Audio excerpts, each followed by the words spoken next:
Pada kesempatan kali ini, saya akan menjelaskan materi mengenai narasi sejarah kolonial Belanda Indonesia di Belanda dan di Indonesia melalui media massa tahun 2019 hingga 2025.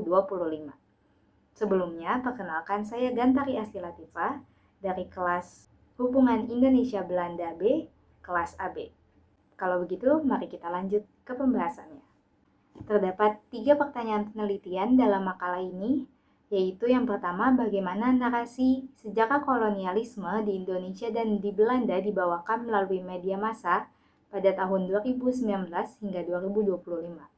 Yang kedua adalah, apakah terdapat perbedaan antara narasi sejarah kolonialisme di Indonesia dan juga di Belanda. Dan yang ketiga adalah, apakah terdapat tujuan tertentu dari narasi sejarah kolonialisme baik di Indonesia dan juga di Belanda. Sumber data yang digunakan dalam makalah ini adalah 2 video YouTube yang masing-masing berbahasa Belanda dan berbahasa Indonesia. Video YouTube yang berbahasa Belanda berjudul Het Uwen Lang Geweld in Nederlands-Indië yang diunggah oleh kanal YouTube Nos op 3 pada 15 Agustus tahun 2020. Sementara untuk video yang berbahasa Indonesia berjudul Melawan Lupa di bawah penjajahan company yang diunggah oleh kanal YouTube Melawan Lupa Metro TV pada tanggal 16 Januari tahun 2019.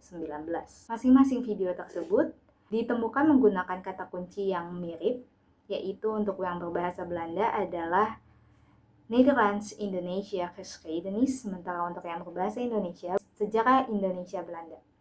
Berikut adalah pembahasannya. Video berbahasa Belanda yang menjadi sumber data hanya berdurasi selama 15 menit, sehingga penjelasan yang disampaikan tidak begitu mendalam. Meski begitu, terdapat beberapa poin penting yang disampaikan dalam video tersebut, yaitu dimulai dengan kedatangan VOC ke Nusantara pada tahun 1602, kebangkrutan VOC, perpindahan kekuasaan dari VOC ke pemerintahan Belanda, kemudian terjadinya Perang Jawa yang mengakibatkan kerugian besar sehingga muncullah kebijakan kultur stelsel dilanjutkan dengan kebijakan politik etis dan juga kedatangan Jepang ke Hindia Belanda. Topik seperti Nyai dan tentara Kenil juga dibahas dalam video ini. Sementara dalam video yang berbahasa Indonesia, seperti judulnya yaitu Di Bawah Penjajahan Company, video yang berdurasi selama 24 menit ini membahas sepenuhnya mengenai VOC. Dimulai dari kedatangan VOC, segala peperangan dan juga monopoli perdagangan yang dilakukan VOC di tanah Nusantara hingga masa kebangkrutan VOC.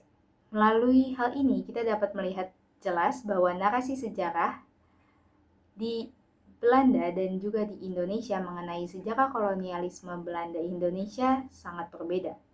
Di dalam video berbahasa Belanda, sejarah kolonialisme lebih difokuskan pada masa pemerintahan Belanda. Sementara dalam video berbahasa Indonesia, narasi sejarah difokuskan pada masa kependudukan VOC.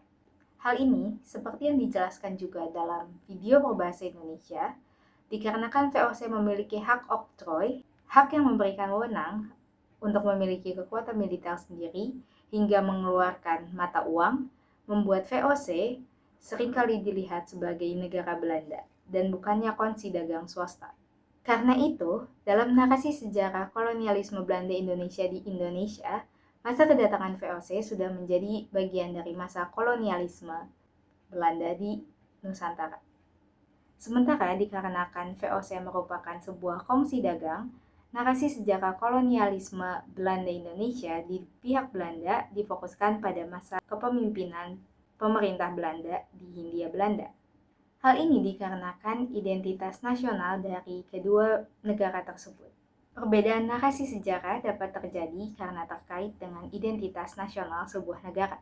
Seperti contohnya dalam Indonesia, masa kependudukan VOC sudah dianggap sebagai masa penjajahan untuk mendukung narasi sejarah dijajah selama 350 tahun yang dapat membangkitkan semangat persatuan.